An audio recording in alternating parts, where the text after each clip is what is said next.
নমস্কাৰ বন্ধুসকল, প্ৰজ্ঞান ইউনিভাৰ্ছ চেনেলত আপোনালোকক সকলোকে স্বাগতম জনাইছোঁ। আজি আমি মিথুন ৰাশিৰ বাবে 2025 চনৰ ডিচেম্বৰৰ সম্পূৰ্ণ মাহেকীয়া ৰাশিফলৰ বিষয়ে আলোচনা কৰিম। প্ৰিয় দৰ্শক, কেৰিয়াৰ, ধন, প্ৰেম, স্বাস্থ্য আৰু পাৰিবাৰিক জীৱন এই মাহত গ্ৰহবোৰে আপোনালোকৰ বাবে কি ইংগিত দিছে, মই এই সকলোবোৰ এই ভিডিঅ'টোত বিতংভাৱে বুজাবলৈ চেষ্টা কৰিম। গতিকে পলম নকৰি আহক আমি ভিডিঅ'ৰ মাজলৈ সোমাই যাওঁ। প্ৰিয় দৰ্শক, 2025 চনৰ ডিচেম্বৰ মাহৰ ৰাশিফল অনুসৰি এই মাহটো মিথুন ৰাশিৰ বাবে উত্থান পতনেৰে ভৰি পৰিব।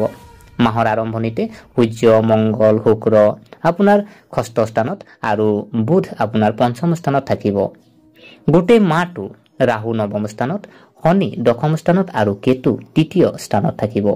আনহাতে বৃহস্পতি নিজৰ উচ্চ ৰাশিত কৰ্কট ৰাশিত মাহৰ আৰম্ভণিতে আপোনাৰ দ্বিতীয় স্থানত থাকিব। 4 তাৰিখে ই আপোনাৰ ৰাশিত ৰেট্ৰগ্ৰেড গতিৰে প্ৰৱেশ কৰিব আৰু স্বাস্থ্যজনিত সমস্যাৰ প্ৰতি সাৱধান হ'ব লাগিব, নহলে অসুস্থতাৰ বলি হ'ব পাৰে। চাকৰিত থকা সকলৰ বাবে এই মাহটো ভাল হ'ব।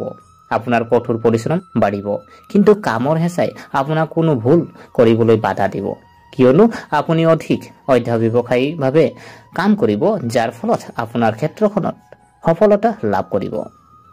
ব্যৱসায়ত জড়িত সকলৰ বাবেও এই মাহটো ভাল।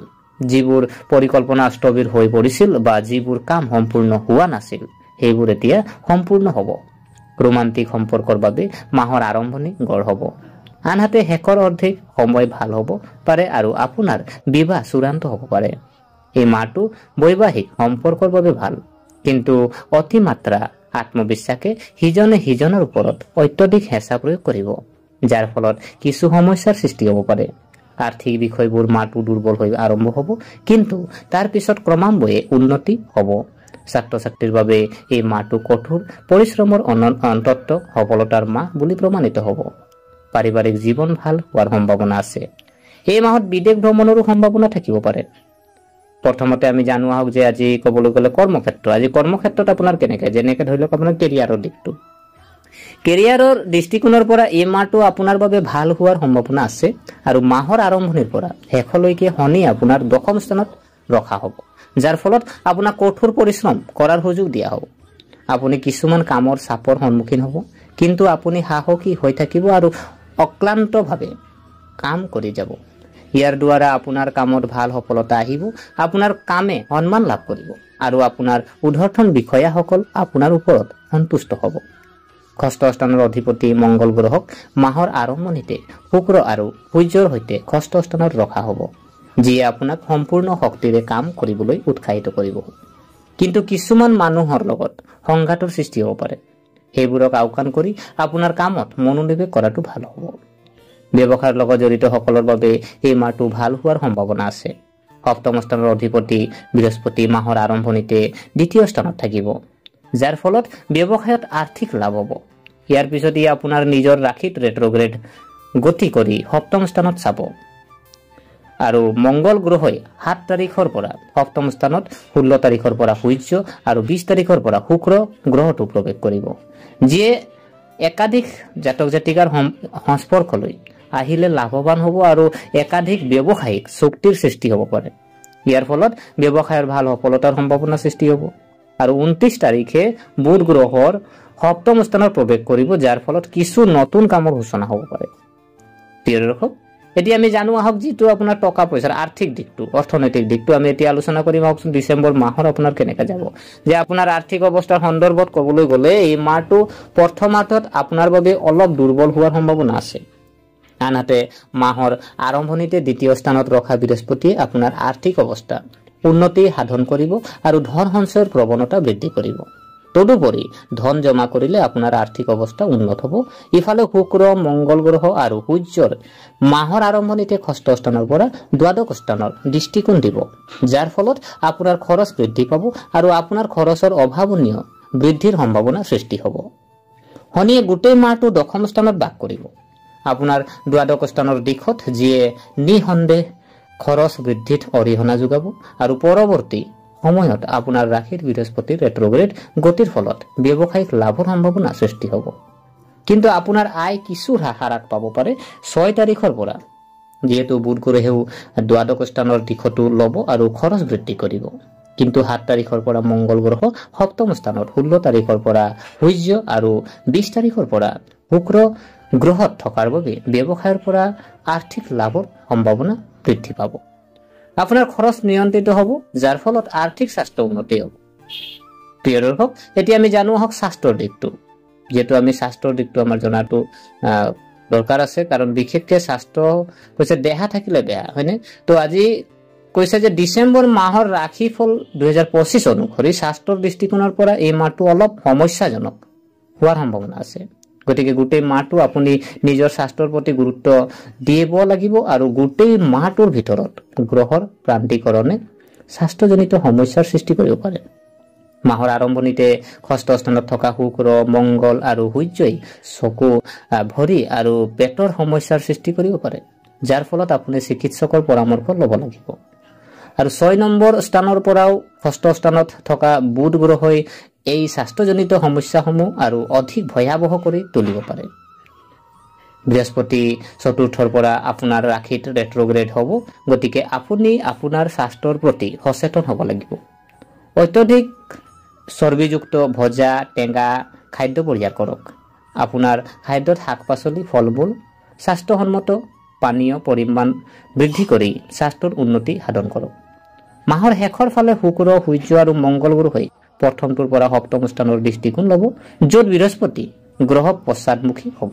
গতিকে আপুনি আপোনাৰ স্বাস্থ্যৰ প্ৰতি অধিক গুৰুত্ব দিব লাগিব, কিয়নো শনিয়েও সপ্তম স্থানৰ দিশটো ল'ব। এই গ্ৰহৰ অৱস্থানে আপোনাৰ স্বাস্থ্যত প্ৰভাৱ পেলাব পাৰে। গতিকে আপোনাৰ স্বাস্থ্যজনিত সমস্যাৰ বাবে দায়বদ্ধ হোৱাটো অতি গুৰুত্বপূৰ্ণ। প্ৰিয় দৰ্শক, এতিয়া আমি জানো আহক প্ৰেম আৰু বিবাহ। এই মাহটো আপোনাৰ প্ৰেম জীৱনৰ বাবে অনুকূল হোৱাৰ সম্ভাৱনা আছে। মাহৰ আৰম্ভণিতে বুধক পঞ্চম স্থানত ৰখা হ'ব, যাৰ ফলত যোগাযোগৰ উন্নতি ঘটিব। আপোনজনৰ লগত মুকলিকৈ ক'ব পাৰিব আৰু আপোনাৰ ঘনিষ্ঠতা বাঢ়িব।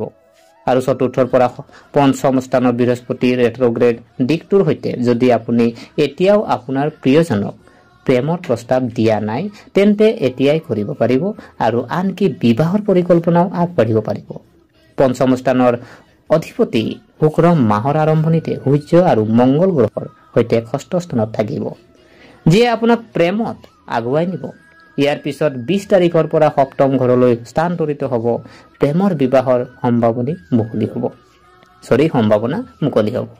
আপোনাৰ প্ৰিয়জনক বিয়া কৰাবলৈ পথত আগবাঢ়ি যাব পাৰিব। মাজে মাজে মংগল আৰু সূৰ্যৰ প্ৰভাৱে আপোনাৰ সম্পৰ্কত সমস্যা আৰু প্ৰত্যাহ্বানৰ সৃষ্টি কৰিব, কিন্তু সেইবোৰৰ সন্মুখীন হৈ আপুনি সেইবোৰৰ অতিক্ৰম কৰিব পাৰে। এতিয়া বিবাহিত ব্যক্তিসকলে উত্থান পতনেৰে ভৰা এই মাহৰ অভিজ্ঞতা লাভ কৰিব এই মাহত, আৰু শনিৰ প্ৰভাৱ গোটেই মাহটো সপ্তম স্থানত থাকিব। ইয়াৰ পৰা বুজা যায় যে আপুনি আপোনাৰ পত্নীৰ প্ৰতি আপোনাৰ সকলো কৰ্তব্য পালন কৰিব লাগে। সপ্তম স্থানৰ অধিপতি বৃহস্পতি মাহৰ আৰম্ভণিতে দ্বিতীয় স্থানত থাকিব, যাৰ ফলত আপোনাৰ পত্নীৰ পৰিয়ালৰ প্ৰতি সমৰ্পিত নিশ্চিত হ'ব। আৰু চতুৰ্থৰ পৰা সপ্তম স্থানত বৃহস্পতিৰ ৰেট্ৰগ্ৰেড দিশটোৱে কিছু প্ৰত্যাহ্বান বৃদ্ধি কৰিব পাৰে।